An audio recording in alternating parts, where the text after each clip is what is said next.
To break this down, Tennessee Congressman and member of the House Oversight and Accountability Committee, Tim Burchett. Congressman, good to see you. Great seeing you, brother. Thank you for having me. The House Oversight Committee also uncovered this week that Hunter Biden accompanied his father on board Air Force Two on 15 official overseas trips to different countries. So now that we know that, NARA has now missed the deadline for these Biden docs. What is ahead for you and your colleagues as it pertains to this investigation? Well, I think we need to seriously look at the funding mechanism for NARA. There is, as you know, Congress is the checkbook, and we can stop the funding. I think we need to start looking at people and start firing them. Also, one thing that nobody's really mentioned is the fact that these are just three that we knew about, three aliases of the 5,400. I would submit to you that there could be more. And on the plane trips, if you look at where Hunter went with his father, they had business interests over there. He was obviously on these bogus boards.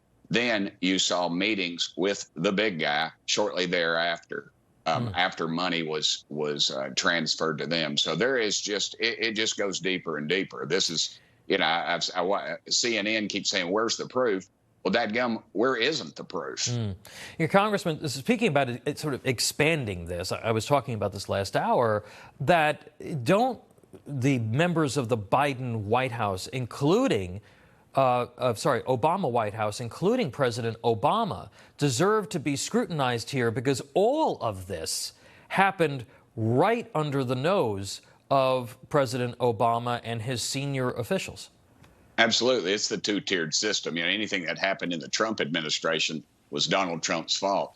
But, you know, you've got bulletproof Obama over there who just skirts on this stuff, and nobody even questions him because he is their rock star supposed president that actually delivered nothing and took credit for everything. So, yes, absolutely, he should be looked at. I don't think, you know, the problem we have, Tom, is that this Justice Department is gutless and corrupt.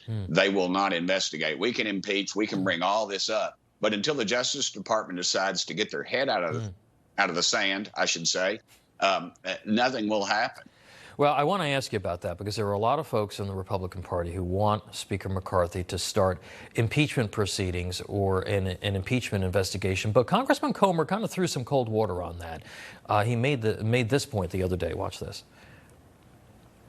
When the Republicans impeached Clinton, they lost the majority. When the Democrats impeached Trump, they lost the majority. Right. So that's the legitimate concern. I know a lot of conservatives pull their hair out. Why isn't the House impeached Biden? Because in my opinion, he has committed multiple impeachable offenses. The one concern has been that these impeachments have consistently backfired on the party in power. So we're trying to be careful. My job isn't to impeach. My job is to get the facts to the American people.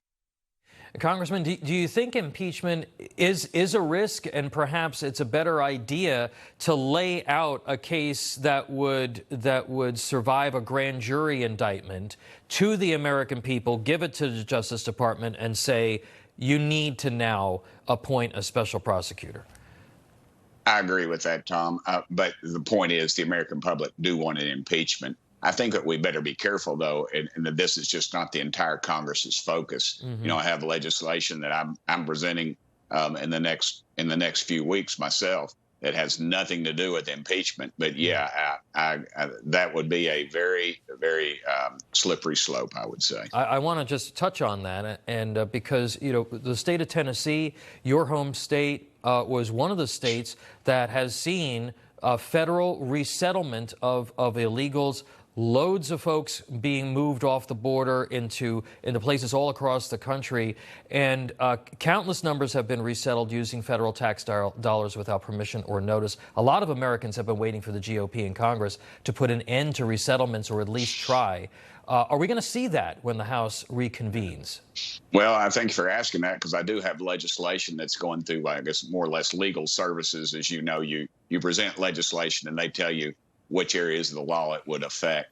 And that's exactly what I'm trying to do. I'm trying to cut the money off for transporting illegals within our country, unless they're exporting someone who is a criminal or a felon, which we're finding out a whole lot of them do. You would think something like that would be common sense, but the common sense is not found in Washington. And as you know, when you propose something like this, they'll come out of the woodwork against me. But I think it's, and I live here in Knoxville, Tennessee, and I get reports. At one time, I was getting pretty regular reports. And the sad thing is, you call the White House. I'm a United States congressman. Call the White House, and they will give you no information on that. And yet I have people telling me. And the thing that bothers me is that they've got brand new clothes, brand new shoes, brand new backpacks. And we're paying for it all. And Congressman, we'll certainly look to see that bill as it's introduced. We appreciate you being with us and telling us about that. Always. Tim Burchett.